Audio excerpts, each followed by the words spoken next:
What's up to our digital family? Welcome back to our channel. It's your favorite trio sibling podcast back in the house. It is a tribe called Dhillon. We hope you had a great week.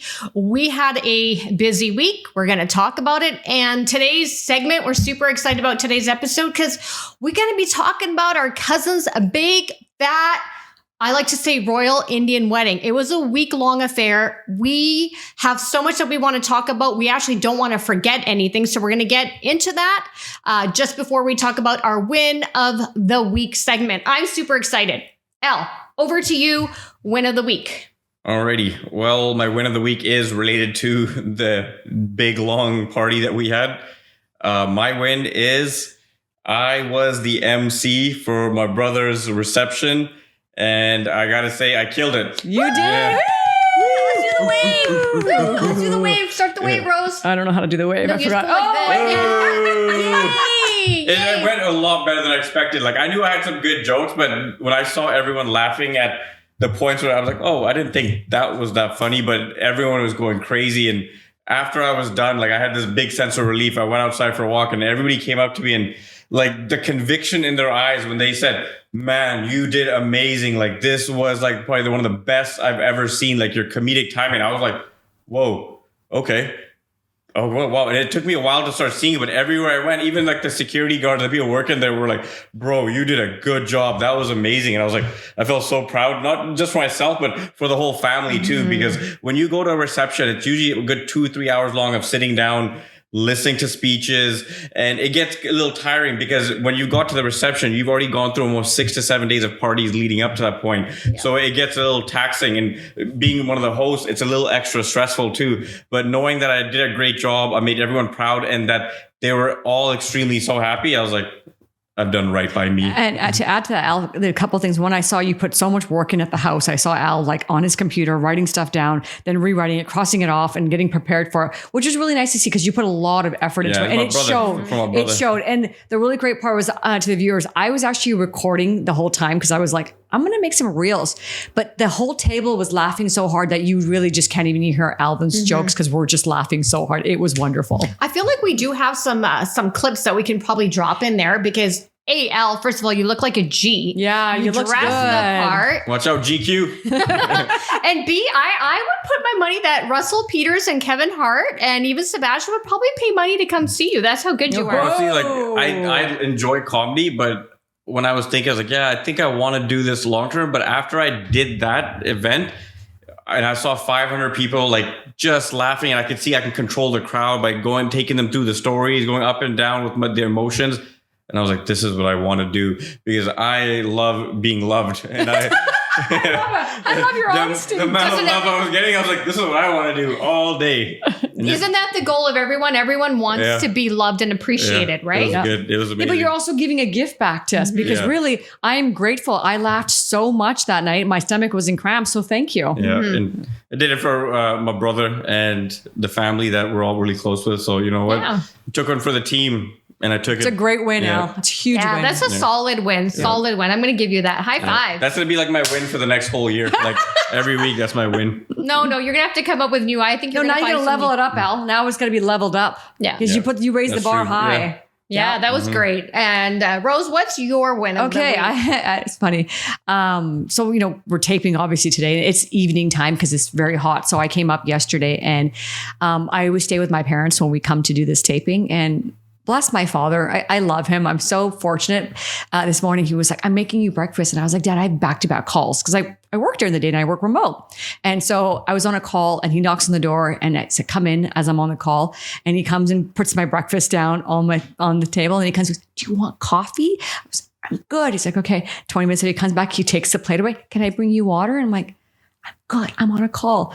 And then after the call's done, he's like, oh, I'm going to make you dinner before you go do your taping. I was like, how am I so fortunate? How am I so lucky? Wow. So it's like he made me my breakfast and he made my dinner, and to top it off, because my father is TMZ, he's like, have you heard about the new Barbie movie? It's a lot of controversy around that movie. Of course, Dad also rolls up with TMZ information. Yeah. Yep. So that was my win. It felt really special. I love when I come and Dad just, does those nice things for me. Dad pampers you. Yeah. That's one of the main reasons why I haven't left my roommates. Yeah. Yeah, you got a solid thing They're the going gift on. that keeps on giving. They really are. They really are. I think I got a little bone to pick with Dad because Dad kind of tricked me because when I come and visit the parents over the weekend, I too also stay over on the weekend. So this was Sunday morning. So Saturday night, he said to me, would you mind dropping Mom off to the bus depot? Because I was on my way to the gym. I said, yeah, absolutely. So he said to me, if you drop off Mom, I'll make you breakfast. And I was like, yeah, I think that's a fair trade-off. So when I came back from the gym, Dad and Al were eating breakfast and there was nothing made for me. And then he goes to me, I'll make it for you afterwards. And I felt bad. I didn't want to interrupt them in the middle of their breakfast. I said, it's okay, Dad, I'll make myself breakfast. And I just made myself scrambled eggs. But I was like, after hearing your story, I'm going to have some words with Dad. Pops, we're talking after this episode is done. Okay. So anyhow, that's so what's your win though? Because that's not your I win. have a really, really good win. That's a loss. That wasn't a win for me. No, yeah, that's a loss for me. Okay. So I think it was in our therapy episode when we did our what was that? Suffering in Silence episode. Okay. I had, disclosed that I'm seeing a therapist and, some of the things that I need to go back to basics of what did I enjoy as a child? What things brought enjoyment in my life? And not sure if you two remember that, but I said that I really enjoyed roller skating when I was younger. So I was on a quest to find pink roller skates, pink and black, right, or some combination. Cause I'm girly like that. I couldn't find a pink roller skate. I'm looking for an indoor pair and an outdoor pair because apparently you can't use indoor roller skates on pavement and pavement roller skates are not meant to be used at indoor skating rinks. So drum a roll. No, do it properly. Give it to me. Look what I bought, y'all. And to our listeners, reviewers, I did it. Woo, bam. Remember? Oh, snap. Whoa, but there's no pink. Yeah, well, these are kind of red. So that kind of you can spray paint it. No, you can. These are real. Remember the old school leather heavyweight roller skates that were super expensive? This is why I did that Facebook Marketplace episode because you find some good deals. This I was watching was like $150. I'm like, I'm not paying $150. Saw the price drop down to $75, $65. I'm like, I'm still not paying that much. Got these bad boys for $30. Good job. Yeah. Nice. And for our fellow American viewers, $30 Canadian is like $12 US. No, it's like 20. Okay, it's our dollar is not that bad. It's not the Indian rupee. Yeah, I had to put that in there. I'm That's sorry. terrible. What a jab. I know, it's such a jab. What a jab. Anyways, feel the weight of these. Wow, you can use it as like a weapon. Yeah. Wow. Yeah. I'm speaking super of jab, did you hear about Justin Trudeau? Did you guys hear Justin Trudeau and his wife are separating? They're going to file for divorce. Really? But why are you killing my win of the week? No, because just we were talking about Canada, and I was like, I said to Alice, I'm like, hey, if they can't make it, what are the rest of us going to do? Well, I would like to think that they're going to maybe just separate and then reconcile because it's never over until it's over. Sometimes people need a little bit of distance to clear their head. I wish them well, but I hope they can buzzkill my roller skate win here. Sorry. Thank you. Can I get my roller skates back? I wanted to show the listeners and the viewers. They rolled away. Look, he's back. Funny man's back. Okay, so anyhow, just wanted to show the listeners and the viewers that I am true to what I say, and I am on my quest and my journey of happiness, and I have started to roller skate, and I'm telling you right now, I suck. I almost wiped out. I realized that I need to get knee pads, shin pads, helmet, a goalie hat, like everything. I might as well just go contact the Vancouver Canucks and one of their goaltenders, like, can I borrow your outfit? Because I feel like that's what I'm going to need. So these are my pair of outdoor... I think these are outdoor roller skates. And then I'll make a reel for our viewers to show you her actually using the skates. Her learning it. Yeah. Yes. So remember what she looks like now, because in 6 months of her using it, she's not going to look the same. She's going to have a cast on, a helmet, of the little things over your head. The neck You're going to have the neck thing like where you can't move your hands because your legs are I'm going to be banged up. I'm going to have like a Band-Aid here. I'll start taping with a Band-Aid right across my forehead. You're going to be that person that's trying to eat cereal and your hand's fixed and you can't do it. You're going to be just shaking. But anyhow, the reason I wanted to show our listeners and our viewers is that because I wanted to say that, as we embark on the journey together to find happiness, to find life's purpose, I am accountable to the things that I say that I'm going to do. So I did say that I wanted to find a pair of roller skates, and I did. Now I need to find a pair of indoor, because I believe those are outdoor pairs. But anyhow, I did it, and let's join the journey of roller skating together. And if you have something that you enjoyed when you were a child and it brought you so much joy, take yourself back into that moment in time. You owe it, and you deserve to just have that nostalgia back in your life. All right? Okay. And if you have anything, put it in the DMs, comment and let us know what your win of the week is. Yeah. And tell us what works for you, because then we'd like to try it out. I'm going to tell you that the little bit of the roller skating that I did indoor back and forth in my rec room area, it was freaky. But I got the butterflies. Like I knew I was about to wipe out, but I was like, it's a good wipeout because I'm actually finally getting out of my comfort zone and I'm doing something for me. And at the back of my mind, I could hear my mom chirping like in Hindi, like you're going to fall, through Dig Paniya in Punjabi, like something's going to happen. And you know what? I brushed it off like, Mom, I don't care because I'm having fun. So that's what I want you to take away from that. But let's get into our 7 days of partying. Mm-hmm. Okay. Let's build I'm it still up. recovering. Yeah. So our cousin. I know, I am too. Our cousin, one of our close cousins got married in July. It was a week-long affair. Complete wedding extravaganza. They did not hold back on anything. It was one of the most luxurious weddings I've been to in a long time, from the food to the decor to the outfit. The DJ every night we had a DJ. Like yeah. Catering. And Catering. everything. It was amazing. Yeah. And keep in mind, when we say week long, it wasn't a week business days. It wasn't 5, it was 7 full days. 8 if you went on the Saturday before, which I did not because there's a lot of going on. But yeah, it was amazing. It was a learning experience too. Yeah. I agree. I've got some questions teed up because I don't want us to kind of go off on a tangent. I want us to stick to some of the issues. Roll away on that topic. He's like, you're going to talk about my roller skates the entire time with the roll puns. Al's putting a theme in. I like it. Al's doing the roll puns now. He's rolling with the puns. Okay, let's talk about the week-long wedding extravaganza. I'm going to table it to you, Al. What did you enjoy about the wedding? I enjoyed the fact that all the family was together, and it wasn't just together for a day. We were together day and night, morning, noon, afternoon. It was all of us just making memories, and like every day we'd see each other and it would just be like, hey man, haven't seen you in a long time, eh? It's like, no, only for the last 4 days straight. Yeah. But it was great. Like that brings everyone together and you build memories, and then we were all there for our cousin who's literally like our favorite out of everybody. Like he's everyone's favorite. Right. So we all felt like it wasn't like we just want to be there. It was almost like a duty too, because we want to do whatever we can to help you out to make this thing go big. And especially for his, not fiance, because now he's married now, but like she's coming to the family too. We want to make it, let her know like, hey, you're coming, joining the family. You're the extension now. We're making this a lot bigger now. And we want to have, this is what you get. Like, right. Do you remember what you said to her at the reception? Welcome to the jungle. Oh yeah, because when you got like almost 20 nieces and nephews, and you got then your cousins are like 10, 15 of us. There's like 75 of us that are really like in each other's face all the time. And there's a get together. There's at least minimum like 60 to 70 people. Minimum. Yeah. So it was amazing. I liked it. I enjoyed it. Good. And Rose, what did you enjoy? I'm going to piggyback on Al. I think as you get older, you start realizing what's important in life. Working is fine. It's great. Pays the bills. Your friends come and go. But there's something really nice, and I don't know the words. I'm going to express the words correctly, but there's just a feeling that you get about when you have your family and you get to see them and everyone's here to celebrate together, and we put all our differences aside. We all come with our best positive energy. We're raw, we're real, we're all having a good time, we're all drinking. It's just, that was one of those amazing times that I'm going to hold in my memory bank for a very long time. So I really enjoyed it. That's great. Same for me. Prior to taping this episode, I stumbled upon Lily Singh's page, and she talked something about family in there. So she was, her mom called her and said, it's your aunt, your bua's birthday or something like that. Can you come down for it? And I guess with her schedule and her shootings and stuff, she said to her mom, I'm not going to be able to come. But last minute, she decided, you know what? Family's important. I'm going to take the red eye to Toronto, and I'm going to surprise my aunt and uncles, and I'm going to be there. So that's what she did. She, made time for her family.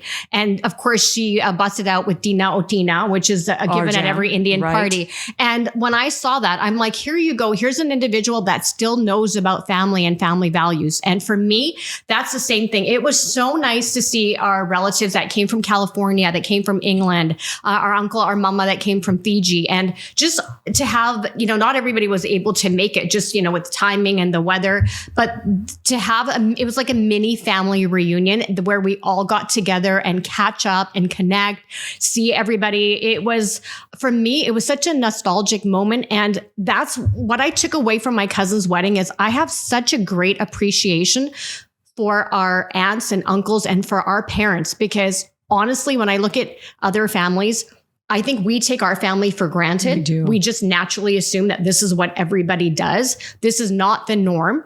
Apparently, our close-knit, tight-knit family is not what everybody experiences in their family. But to to credit our parents, the fact that when I look back when we were younger, they would always force us to go to places. Do you remember? I remember in Richmond when we were growing up, we had our Gurdwara, which is the Indian temple at the time, looked like a house. And every Sundays, our mom would drag us and say, you have to come, you have to go to the temple. And we only look forward to that because our other cousins were going to be there. So we would play with them. So when I look back now, I'm so grateful that all of our aunts and uncles and our parents like forced those interactions, because today we have an unbreakable bond, and it's thanks to our parents and all of our aunts and uncles. They all collectively made us like get along. Right. Right. And like I get choked up about that because all my cousins, honestly, like I don't know where we're going to be in life, but I honestly know that if I was ever stuck somewhere in life stuck somewhere in the middle of the road, there's a handful of them that would ask me a question like, yo, Ange, why are you stuck on the middle of the road? Okay, I'm going to pick you up, but I want to know why. But there's the other hat that would ask me no questions, but still pick me up. All of them would pick me up. Yep. Right. And now that you think about it, when we look back at all our photo album or pictures, all of our cousins are always there. Any like milestone birthdays, weddings, events, you'll see a picture where all of us are in that picture. And that was also the same picture where my cousin who was 12 years old had the mustache of a 21-year-old. You know what? I have a cousin, love him. I'm not going to say his name, but when I look back at some of my birthday photos now, in the moment, he would always come and steal my thunder and blow out my candles on my cake. Yep. Oh, it would drive me nuts. I'm sure he'd try to do that again if he could today. Yeah. But when I look back at the photos today, I'm like, man, like that was love. We had a lot of love between us for him to go and do that. Or I would love for him to go and try and do it now. But just when I look back, like that's what I look back. And, I took a step back from the evening of the party for all the festivities to because sometimes when you're in it, you don't realize it, right? Yeah. I wanted to kind of like take myself out and observe everyone getting along and talking and having a great time. And my takeaway was like, man, our parents during that time and all of our aunts and uncles, they didn't have much, but they had family. We didn't have money growing up. We didn't have, we would all share clothes sometimes and borrow one another's outfits and things, but we had each other. We had love. We had love. And we were rich in love. And we still have that kind of love. And so for me, I can't wait for our listeners and our viewers with your love and support. We know that our journey on this podcast is going to take us to some amazing places. We can't wait to meet some of you, but I know that our cousins are going to come with us for the ride, and so are our nieces and nephews. And to be able to give something back to my cousins and my nieces and nephews, I can't wait for that day. Like, can you imagine if we go on to the MTV Awards and they're like, A Tribe Called Dhillon's here, and they're going to be like, and their 50 entourage cousins are here too. And the bus load. But this is just what we have at a regular party. Right. Because I want them to come on the journey because they've given me so much. I want us to give them something back. So, okay, let's get into a next question here. Was there anything that you didn't enjoy about the party or that you wish you could change? I have one. I would say for me, the biggest thing was we needed a little bit of a break from the Indian food.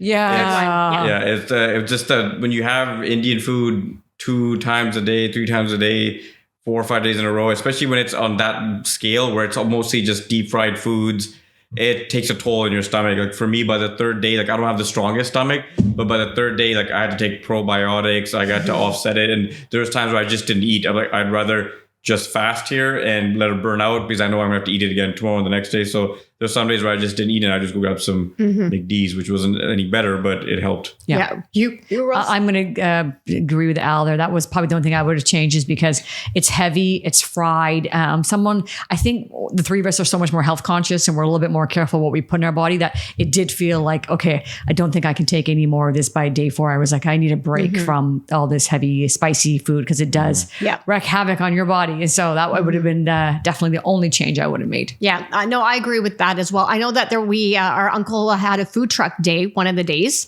but I think it would have been nice maybe to have, I mean, if there's an 8-day event, maybe every 2 or 3 days, change up the food. And unfortunately, the food truck was also deep fried. Yeah, everything. And true. It looks like the person that was operating it didn't have all their supplies Right. that day. So it was subpar food. I was missing having a fresh salad. That's why I just wanted a nice fresh salad. Okay. We should have got our cousin that's into the keto diet to make up some keto salads or something for us. Yeah. Okay. So there's one thing that I would change about the wedding now when I look back. Okay. I wish I had taken the entire week off. Yes, me I'm too. mad at myself for that. Yeah. I know my cousin had asked me leading up to the event. She's like, are you going to be taking time off? And I had taken the 2 days off for the wedding, which was the Thursday, Friday, the wedding and the reception. And I thought the 3 days leading up to it, I'm like, oh, I can manage with my schedule. I can work and come to the events in the evening. And I also was working on a really big project at that time. So it was also really difficult for me to take the time off because I knew that I would have to deal with the project the week after and I'm going to be tired. I remember I had to go into the office on that following Monday after the wedding. And normally I work from home Monday. So I was beat. So now in hindsight, I honestly wish I had taken the entire week of the wedding off so I could compete with our aunts and uncles. Because I was like, by day 3, I think even before the reception came, I was beat. I was tired. Mm-hmm. Well, and then the day after the reception, when we went to the house on Saturday, I was like, oh, this will probably just be like an hour. And then we stayed like another 6 hours ahead of DJ. I was like, holy moly. But you get a second win because you're with all your cousins and you pick up that energy. But I think on Sunday, I was like, I'm dead. Yeah. I'm exhausted. It was a fun exhaustion, but that was a lot, a whole week of partying. I don't do that. And once we were done, even my cousin was like, man, you did a great job. He was like, honestly, bro, I was like, I enjoyed everything, but don't call me for like a week, okay? I was like, I'll call you, right? I was like, oh, we're taking a little break. He was like, I got it, man. Time Don't you? Well, you did a lot more because you were going back and forth to their house and they lived 45 minutes away. The MC, I need to get all the itineraries down and do little things here and there. And I also directed and produced the skit that we did too. So that was a lot of preamble. But it was so worth it. It's a once in a lifetime thing. Right. Hopefully. No, I agree. That was my only thing that I wish that I had taken the entire week off so I could have competed with our relatives for that. That was my really only thing. Now let's get into the 7 days. I attended 5 of the 7 events. Well, you were saying 8. There was an extra day for one. Started from Saturday. Saturday. So I made it to 5. Saturday. Yeah, I made it to 5 of the 8 events. And Saturday and Sunday. Yeah, we missed Saturday, Sunday leading up to the Monday, Ange. So there was a Saturday event, Sunday event, Monday event, Tuesday morning, Tuesday night. Wednesday was a day off, Thursday morning, Thursday night, Friday, Saturday. Yeah. So it's Saturday, 9 Sunday, events. Yeah, it wasn't like official events, but it was because they were like, well, people from out of town or everyone's getting excited, so you can come by if you want to. Yeah. But I know my limits when it comes to especially the partying and because especially I didn't drink at all. I was just so grateful that my cousin had a lot of the new Corona 0.0 beers, which taste identical to the actual beer. So that I drank a lot of those. Nice. And I also kept some back up in my car in case they ran out. Great. I love our uncle. So the night of the reception, we were still at the hall until 2:30. Okay, 2:30. 2 o'clock in the morning. Aunt, our mommy was a rock star. She was still there. And our mom was yelling at us like, let's go. Yeah, everyone was making fun of her too because she was making this face. And we're all sitting there like doing this face. And she didn't notice it until she looks around and we're like, you get tired at a certain point. Yeah. We've told you this before. You should have went home with Dad. Dad went home half hour earlier, and she's like, "Oh, I want to go a half hour later." Well, I know they need to find a balance. But do you know what the thing with Mom is? Mom, I figured out, has FOMO. Yes, our mom has a lot. She has FOMO. She has fear of missing out, so she wants to stay with the cool kids and party. But she doesn't realize now, as she's getting older, her sleep, she wants to go, but she's trying to find that dance, right? Where she's like, I want to stay, but I don't want to stay. And then she looks at us at midnight. Exactly. Yeah. I told her to bring a neck pillow because you're not going anywhere. You can just fall asleep right here. The face started at midnight. I just ran off. I saw her making the face. I didn't even ignore it. When I walk in by, she'd just be like, give me this look. And I'm like, I'm just going to pretend like she's not there. Do you remember when we were little kids and Mom would give us a look? Yep. She tried that. I made no eye contact. Yeah, me too. I'm not looking at you. I'm not looking at you. I booked it. But the best was our aunt was still there till 2:30 at night. We were still at the hall till 2:30. Was it 1:30? Yeah, 1:30. See, I don't even remember. I love my uncle, and he was like, hey, you guys can just keep going. I'm like, yeah. Well, he can still keep going. But did you hear our uncle then? So listen, the party's winding down now. It's 1:30. We're wrapping up. Everyone's going home. He turns around and goes, so you guys are all coming tomorrow, right? And we said, yeah, like around 3-4 o'clock. Because we're at the hall now, 1:30. By the time most of us get home, It's close to 2. and before we generally, left, it's also tradition after a lot of Indian parties. We always hit up McDonald's. I don't know why. I'm sure a lot of people did that, but so most people probably didn't go to sleep till about maybe 3, 4 o'clock in the morning. And our uncle turns around and goes, "I'll see you guys back at 12." And we're like, noon. We're like, no one's coming at noon. We're showing up at 4 or 5. But he wanted, like, I love the energy and excitement he had because he wanted the party to continue. We're like, Uncle, go home.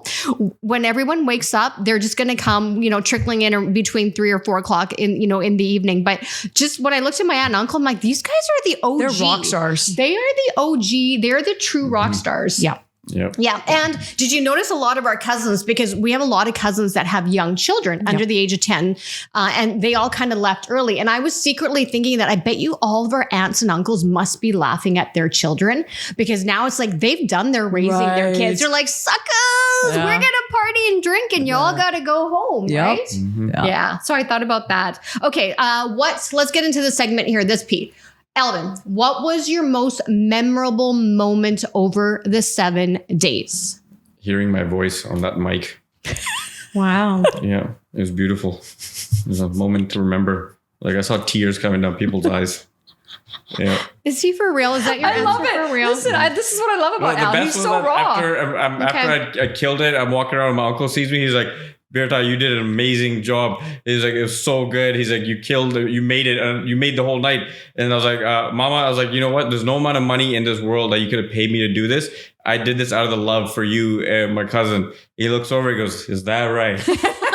And I was like, that was the whole time, the joke that I was talking about. He didn't even know that he said it. He just said that. I looked around, everyone, didn't even hear that, but there's so much music going on. I was just like, amazing. He stopped saying that phrase now in that line. Yeah. Because only around us, though. I've heard him say when we're not around. Well, because he thinks we're mocking him, but we're actually not mocking him. Yeah. And you're going to hear it first on A Tribe Called Dhillon podcast to our digital family. We are throwing it out there now because it is the law of attraction. Alvin is eventually going to do a Is That Right tour. He is going to go on a comedy tour. Yeah, I'm throwing it out there right now. We are going to get t-shirts made with the catchphrase, is that right? And we are going to bring back that phrase. And we're pressure, Al. No pressure. It's out there. It's a law of attraction. Under pressure. Yeah, that's true. It's a law of attraction. You got to send it out to the universe. It's going to come back to us, right? Okay, so find out. Universe sends me back on a tour to France. I'm just riding a bike all around. Okay, so Rose, to you, what was your memorable moment over the 7 days? Oh God. There was a lot of memorable moments, but so I took Miko to the house on Saturday because it was Miko's birthday and I felt really guilty, but I've left my dog, my child, my fur baby for a whole week. I'm going to take him on Saturday because, it's close enough. The family at the house is going to be okay on Saturday. So I took him with me and I got a chance to kind of interact with one of our nieces that I hadn't really spent a lot of time with, and just watching her and connecting with her and seeing her connect with Miko. It was really nice. It was just me spending one-on-one time with her and just watching. Like we don't have children. None of us have kids. So I always forget what it's like to be around children. And it was just nice to, she was very quiet. She reminded me a lot of me when I was young. I saw a lot of myself in her. So that was really a really beautiful experience with her and seeing her and Miko connect and just spending time with the kids. The babysitting was actually kind of fun. It's chaotic. And I had a migraine after that because there was like 15 kids to take care of. But it was fun. And I really enjoyed that. I like when you were taking care of those kids. I think only no one listened to me. Only one of the parents came down to check up on their kids. And no one listened to me. I'm like, hey kids, can you guys keep the voice down? And every time I'd ask them, I swear they would scream louder. And I think all of our cousins knew that their kids were in good hands with you because they asked, who's downstairs? I'm like, Rose and I are like, okay, they're good. They're good. Oh, good. So they trusted you. That's good. I think I would trust me with around children as well. I'm pretty good. They come down I made them all sit in a circle. We made Duck Duck Goose with them. True. And then we made them answer questions about what school they go to, what grade they're in, and what their favorite color is. We did a lot of activities with them, actually. Yeah, we did, actually. Yeah. I recall I was there. I was part of that Duck Duck Goose game because they were all screaming and I just wanted to silence them. So we just came up with the Duck Duck Goose game. And they all wanted to play with Miko. And Miko's one little dog and there's like 20 of them. So he's getting stressed out. And I'm like, oh, okay. He was a little overstimulated. Yes. Yeah, I agree. Memorable moment for me, first of all, was the reception appetizer food, the selection, because I'm a big foodie. So I loved the selection of the food. I thought the venue, the decor, I was in awe of that. And one of the memorable moments that I heard about, I wasn't there, was when the doli happened, which is when our family go and, to the bride's side, and you bring her, like you're basically, the family sends her off with the guy's side of the family. And there was a story that I heard that has never been, I've never heard of this tradition, because there are a lot of traditions that happen in our wedding culture, customs and things like this. And this one goes back to Al. Al, I heard that you sat on our sister-in-law's lap and had to do something for money. Want to talk about that? Yeah. What was up with that? Still traumatized from that. Yeah, that was a memorable moment for me, because that's our first in our family. Shocked. No one let me know beforehand that this is a tradition that's going to happen. Why. Usually let you know. I go outside, do my thing. Like, everyone's in the tent. I'm like, let me just walk around for a little bit, get some alone time here, cruise around, come back. I'm like, Alvin, come, we need you. I was like, for what? I was like, come quickly. We're waiting for you. I go inside and everyone's looking at me. I was like, yeah, so you need to go and sit on her lap. I was like, oh yeah, okay, that's a great joke. And everyone's laughing and they're like, yeah, I know, right? Yeah. No, you need to go sit on her lap. And I was like, what do you mean? I was like, no. And she's like, come right here. And Abdiel, my cousin's like, yeah, bro, come sit on her lap.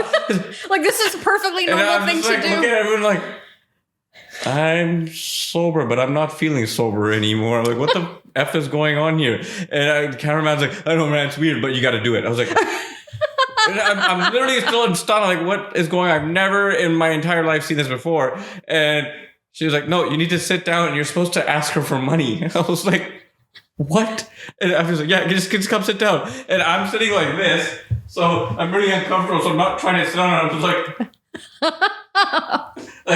it feels weird. And she's like, no, sit down. Pulls me down, makes me sit on her lap. I'm like, I'm like 165. You all right? So yeah, I'll be okay. And I sit on their lap like she's Santa Claus, and I have to ask them for money. So I asked for like $1,000. He's like, no, less. He was like, $500. He's like, less. I was like, no, I need $500 because I'm gonna need this money for therapy after. I was like, this is so weird. I'm just like, this entire time, like what's going on? If you see the pictures, I'm just like, I don't know what to do. So I ended up getting money, and they sent me on their way and just stopped me on the button. Like, all right, you're good to go. And I was like, wow, I feel so used. Violated. I feel so used. So yeah, I heard about that and I couldn't stop laughing, because we have little rituals and customs and things that we do in our culture, but I've never heard of that one. Sorry, Arsh. Sorry. Well, and the logic apparently is that Al's next to get married. Right. That's their thing. Something like that, but I've never seen that before. We've been to like 30, 40 weddings in our lifetime. Never seen someone has the single guy go sit on the bride's lap like she's Santa. I love it. And it made for a great story. I'm actually happy it happened. I forgot about that. I like how I tried to compartmentalize that and just pretend like it never happened. I like how you had to ask her for money. Like, usually when newlyweds get married, they need the money, they were just like looking at me like, yeah, man. Yeah, like, this is all normal. Like, what do you do? Yeah. And even my cousin was like, yeah, bro, like, come on, man, just sit down. I'm like, what is going on here? What are you guys smoking? And there was another little ritual where you couldn't leave at 7:00. You guys had to wait till 7:15 or something in the evening to leave, right? That I have no idea. After my incident, everything became a giant blur. I had no idea what happened after that. That's why they didn't tell you in advance. I don't know how I got home. I don't know what happened. And I wasn't even drinking. I was just like, what happened to me today? I was like, I don't know. Okay, we're going to start wrapping this up. Final question now, because this was such a great wedding. We had so much fun. We can talk about it for probably a good couple hours, but it's still fresh on our minds. So we wanted to make sure that we got all of our thoughts and everything that we felt and our impressions about the wedding in a video segment. Okay, final question here to both of you. Let's go to you, Rose, here. What do you find is an important element of a wedding in our culture? Like, what do you think is like the coolest thing? Again, I haven't been to a lot of other cultures' weddings, so I can't speak on them. I always, for some reason, I've attended a couple, American weddings, but I haven't had enough experience. I think what I really enjoy about our culture weddings is the colors, the brightness, just everything is like when we had those drummers, like over the top, everything is just so like theatrical. You feel like you're in a Bollywood movie. So I really, really enjoy how colorful and just how fun our weddings are. Mm-hmm. Agreed. Al, you? Say the question again. Okay. What do you find is an important element of a wedding in our culture? I think the most important element is just having the sheer amount of family that comes together use up their vacation days and their time off to come take it and say, I want to be a part of this wedding, and make it like a big event, and keep it also like a lot of love. Like there's a lot of love amongst everyone, and they're like, we're all here for each other to be like, look, like when you get married, this is what you're going to get. Like we want you to have the best time, because hopefully this only happens one time. So let's make it a big send off. And that's what I think is the most important, is having family. Yeah.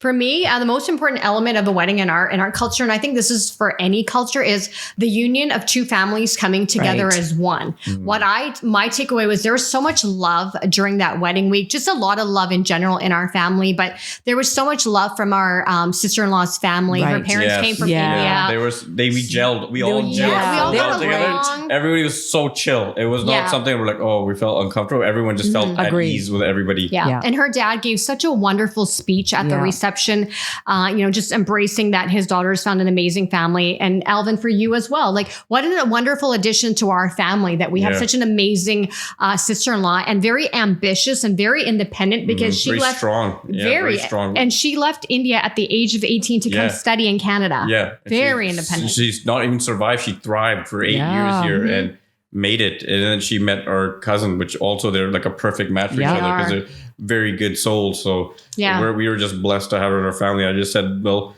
this is the beginning. So wait till you get in there. Then you see the jungle. Yeah. And I agree. And Al, I like the fact that you gave a shout out about her ambitious and her independence at the reception, because to me, I think she's just resilient and just so ambitious. And to see the younger generation be like that and go after and chase after their dreams, that to me was just so inspiring and a lot of love. That's what I felt. I felt an important element in our culture is you could see the love that was put into everything, love in the lighting, the way the house was decorated, and just the lights everywhere. The lights, the food, my uncle and my aunt's hospitality. Put so much effort. My cousin, even though he was getting married, he kept asking if everybody was okay. Like, I'm like, bro, you're getting married. Like, it was just, to me, if I could package it up in one word, it's love. Yeah. And he killed the dancing too. He performance. I know. He went extra. I was like, whoa, this is amazing.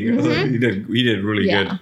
I felt, the two of them were meant to be, and he was waiting for that moment in time to shine. They both were. Meant to be, Okay, so with that said, to our listeners and our viewers, we really hope you enjoyed our take on our cousin's big, fat, week-long, not 7-day, 8-day, week-long wedding extravaganza. We had such a great time, and we are sending our cousin and his new bride love and light if he's watching this episode. And to our listeners and our families and our digital family, we are sending you love and light. Until we speak again next week, please stay safe.